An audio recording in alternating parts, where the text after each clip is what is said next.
Atlas haqida so'nggi bor video chiqarganimga 3 haftadan oshibdi.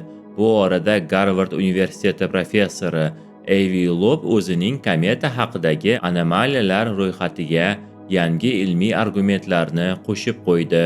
Undan tashqari, 19-noyabr kuni NASA tomonidan ko'p kutilgan 3I Atlas kometasining yangi rasmlarini ham e'lon qildi. Shunday qilib, gaplashish uchun yangi ma'lumotlar yig'ilib qolgan va bugungi videoda biz ularning ba'zilarini muhokama qilamiz. NASAning yaqinda e'lon qilgan tasvirlari ko'pchilik uchun kutilmagan sovuq dush bo'ldi.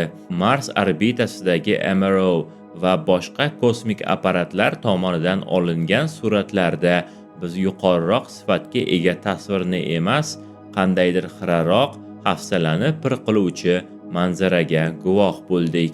NASA olimlari o'tkazgan ilmiy anjumanda ular kometa haqida o'zlarining xulosalari bilan ham bo'lishdi. Ularning aytishicha, Atlas bu hech qanday texnologik obyekt emas va barcha belgilar uning kometa ekanligiga ishora qilmoqda. Ammo Avi Loeb va uning hamkasblari bunday xulosalar bilan qoniqmay, NASA taqdim qilgan xira rasmlarga emas, balki mustaqil astronomlar olgan yuqoriroq aniqlikdagi tasvirlarga asoslanib, Atlasning harakatida mutlaqo yangi va tushuntirib bo'lmaydigan anomaliyalarni aniqladilar. Masalan, tebranmas reaktiv oqimlar jumbog'ini olaylik. Ma'lumki, Atlas o'z atrofida taxminan 16 soatda bir marta aylanadi. Agar u oddiy kometa bo'lib, yuzasidan gaz otilib chiqayotgan bo'lsa, bu aylanish natijasida gaz oqimlari spiral shaklida yoki notekis bo'lib tarqalishi kerak edi. Lekin biz guvohi bo'layotgan manzara butunlay boshqacha. Kometadan chiqqan gaz oqimlari xuddi chizg'ich bilan chizilgandek to'ppa-to'g'ri va ingichka. Ular aylanayotgan manbadan chiqayotganiga qaramay, fazoda qotib qolgandek barqaror bo'lib ko'rinmoqda. Loebning ta'kidlashicha, bu tabiiy bug'lanish emas, balki barqarorlashtirilgan boshqariluvchi jarayonga o'xshaydi. Ikkinchi anomaliya bu imkonsiz tezlanish. Kometaning Quyoshga yaqinlashganda olgan tezligi gravitatsiya qonunlariga to'liq mos kelmayapti. Hisob-kitoblarga ko'ra, bunday qo'shimcha turtki olish uchun kometa o'z massasining kamida 6dan 1 qismini yoki taxminan 17% bug'lantirib yuborishi kerak edi. Bu dahshatli darajada katta yo'qotish. Agar kometadagi muz bo'lagi shunchalik ko'p massani birdaniga yo'qotsa, u muqarrar ravishda parchalanib ketishi, bo'laklarga bo'linishi shart edi. Ammo so'nggi tasvirlar shuni ko'rsatmoqdaki, Atlas sog'-omon, uning yadrosi butun va zichligini yo'qotmagan.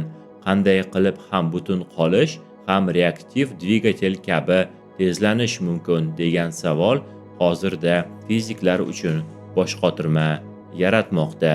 Uchinchi anomaliya esa Atlasning komasi bilan bog'liq.